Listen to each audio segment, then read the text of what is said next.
Near Los Angeles. My grandparents came from Russia. They were Germans. My name being Berg as German name.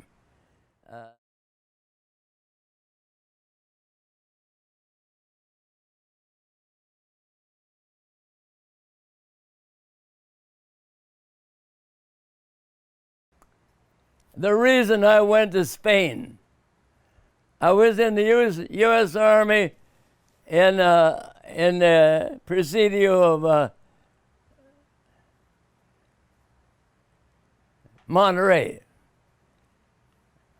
And I'd been there.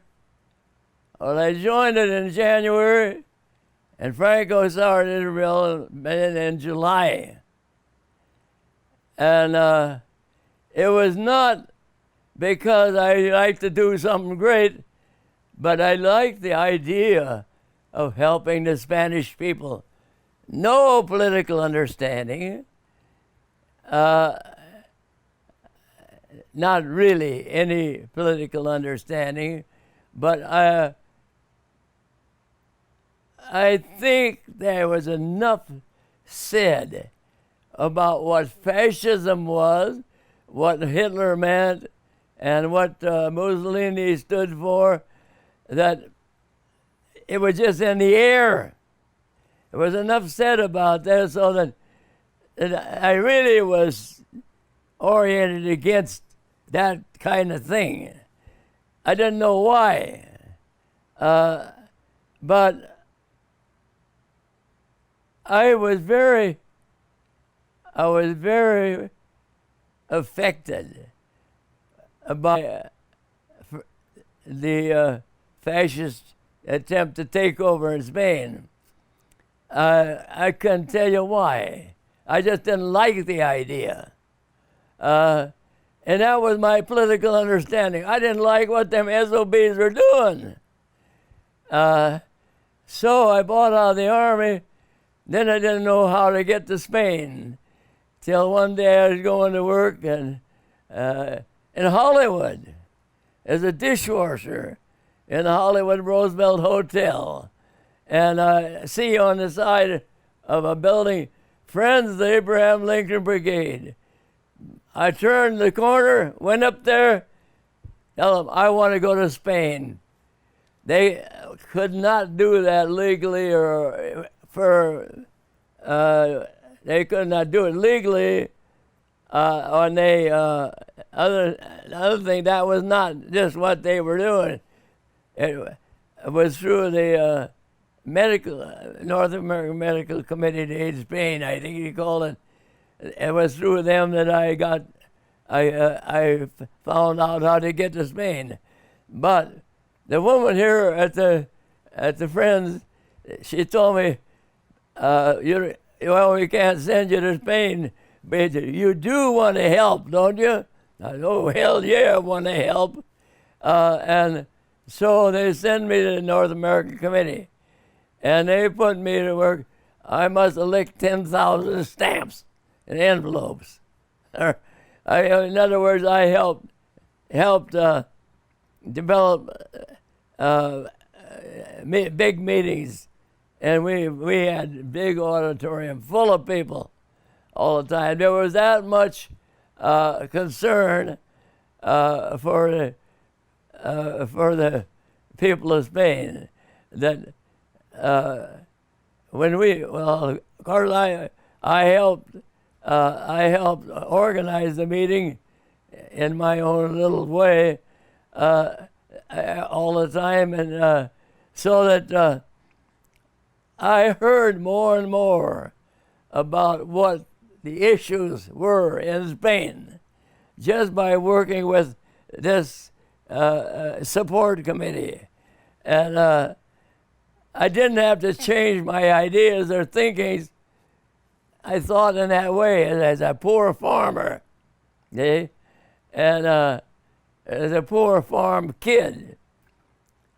Anyhow, so I went out and picked up clothes to send to Spain and helped organize meetings for about 6 months, 4 months anyhow.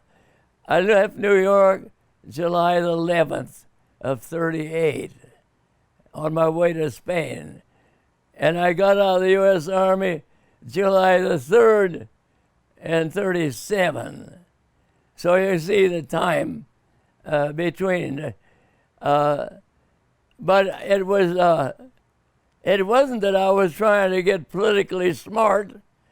It was just because there was a broad movement in the country and all over the world to aid the Spanish people and fight fascism in Spain.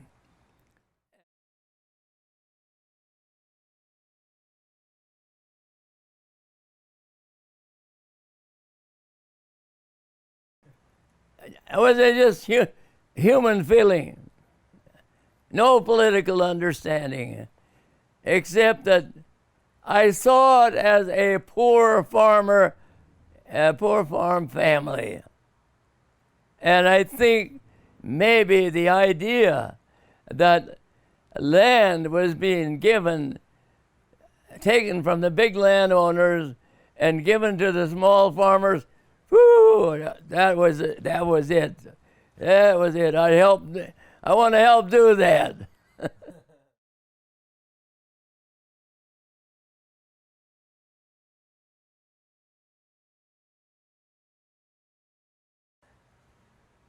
My commitment was so dyed in the wool already, you might say it. So committed that I only go. And when I got to Spain, I wanted to know where I was going to go there. And I want to get there. Let's get going. Let's do it. Not in a dictatorial way. But heck, this is our next step. What's our next step? Oh, okay, we'll go there. Okay, oh, you want me to go there? Okay, we'll go there. So my thinking when I got to Spain was the same as the Spanish opposition, the people. What do we need to do? And how do we need to, what do we have to do to defeat fascism now and here in Franco?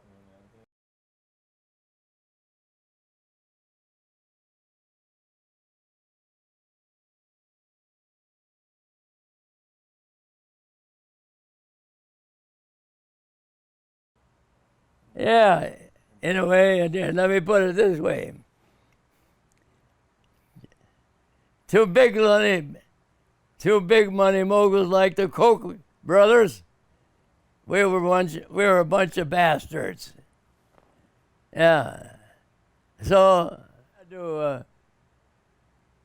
it wasn't just from going to Spain. It was my political activity. Once I come back to Los Angeles, I began to be involved with the Young Communist League. And in fact, I was kind of a leading element among them in Los Angeles for a little bit, until I decided to go back to the farm in Modesto. But I'll tell you what, it kind of answers the question a little bit. When the McCarthyites began to harass all left-wingers, especially Communist Party members, they ran around talking to everybody that I knew, I worked for, and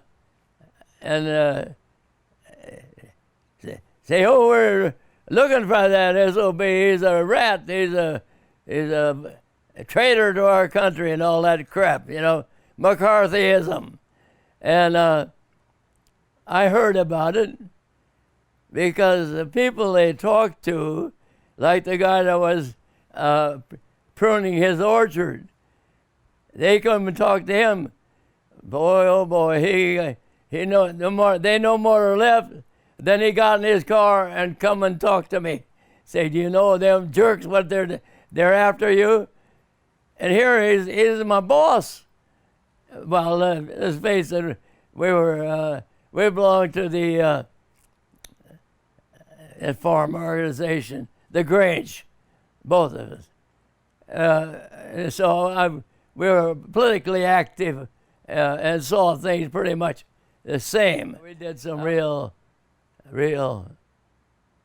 effective work with our Modesto branch, the NAACP.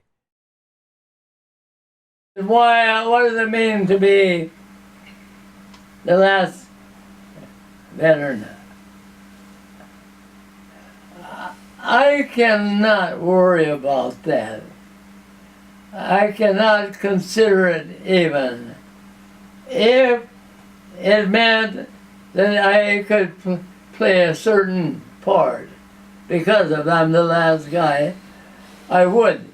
There are younger people that are starting out like when I started out a little bit, but maybe on a higher level because they're probably a little better political understanding, you know.